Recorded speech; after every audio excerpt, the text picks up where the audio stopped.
दुनिया में परोपकार सबसे बड़ा धर्म है और दूसरों की सहायता इस दुनिया का सबसे बड़ा कर्म है। जीवन में दूसरे से उम्मीद कम और खुद पर विश्वास ज्यादा रखिए। जिंदगी में बेशक हर मौके का फायदा उठाओ, मगर किसी के हालात और मजबूरी का नहीं। भीख और सीख ठोकरें खाकर ही मिलती है।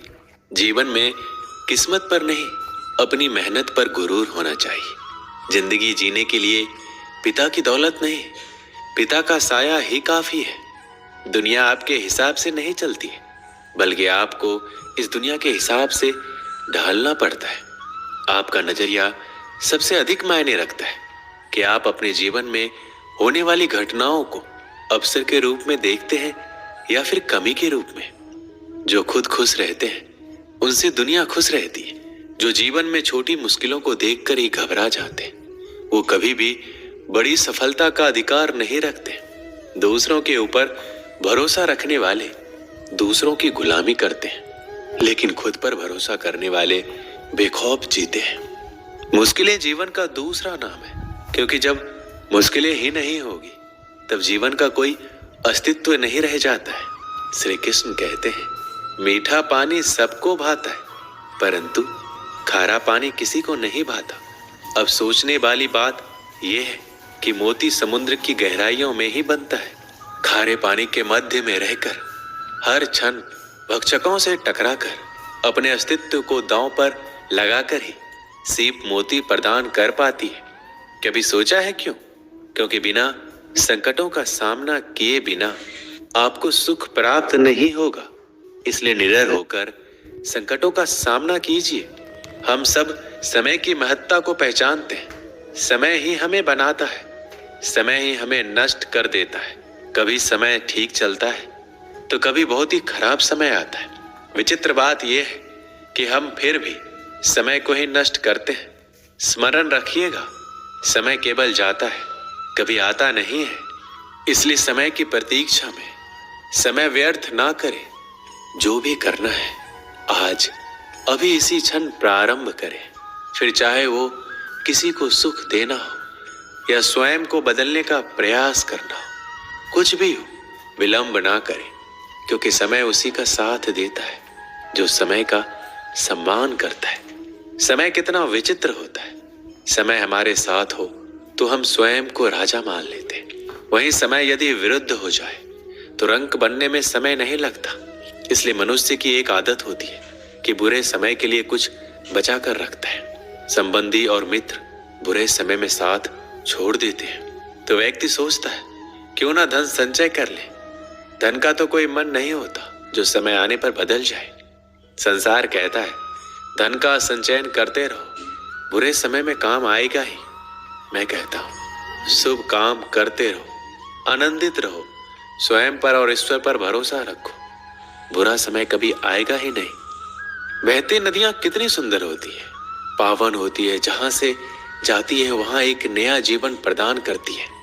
धरा को सींचती है, अकाल को दूर रखती है।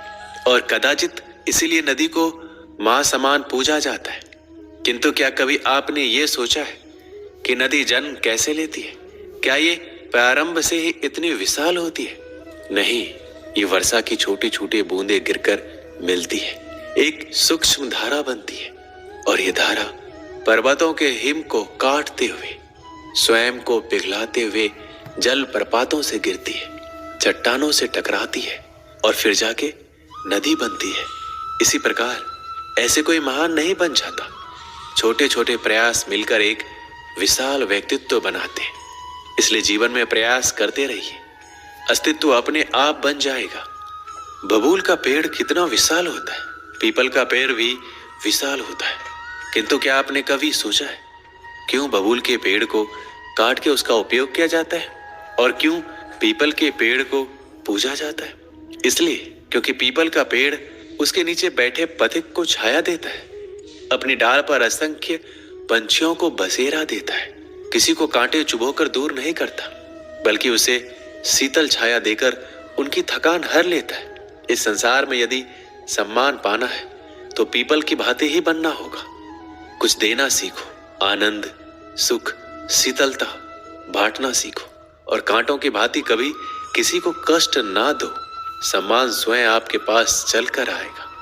कभी सोचा है, जब माता संतान को जन्म देती है तो क्या होता है?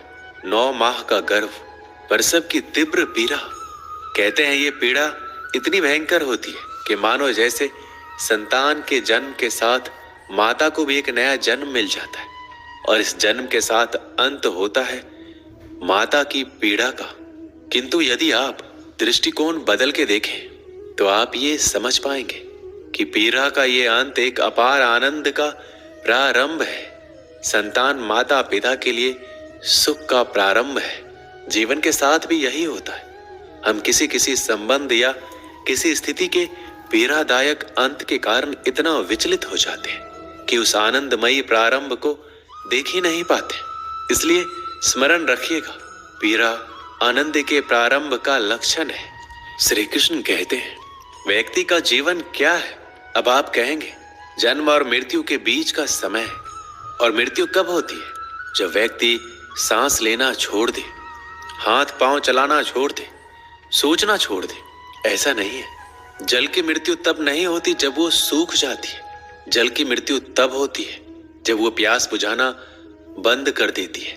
सूर्य की मृत्यु तब नहीं होती जब उस पर ग्रहण लग जाए या जब सूर्यास्त हो जाए। सूर्य की मृत्यु तब होती है जब वो भविष्य में संसार के जीवों को प्रकाश की आशा देना छोड़ दे। उसी प्रकार मनुष्य का अंत, उसकी मृत्यु तब होती है जब उसके भीतर की करुणा का अंत हो जाए। करुणा वो भाव है जो मनुष्य को मनुष्य बनाए रखती है, जो एक मनुष्य को किसी और मनुष्य का कष्ट, उसकी आवश्यकता का अनुभव कराती है, जो उसे बल देती है किसी और की सहायता करने के लिए, उसे पात्र बनाती है इस सृष्टि का नियंत्रण रखने के लिए। देखिए, इस संसार में मृत्यु केवल एक बार होती है, तो इस करुणा को क्यों मारना? स्वयं को मनुष्य बनाए रखिए, मृत्यु के पश्चात भी जीवित रहेंगे। इस संसार में सबसे कठिन कार्य क्या है? कोई कहेगा पर्वत पर चढ़ना, कोई कहेगा तैरना, कोई कहेगा उड़ना। किंतु क्या ये वास्तव में कठिन है?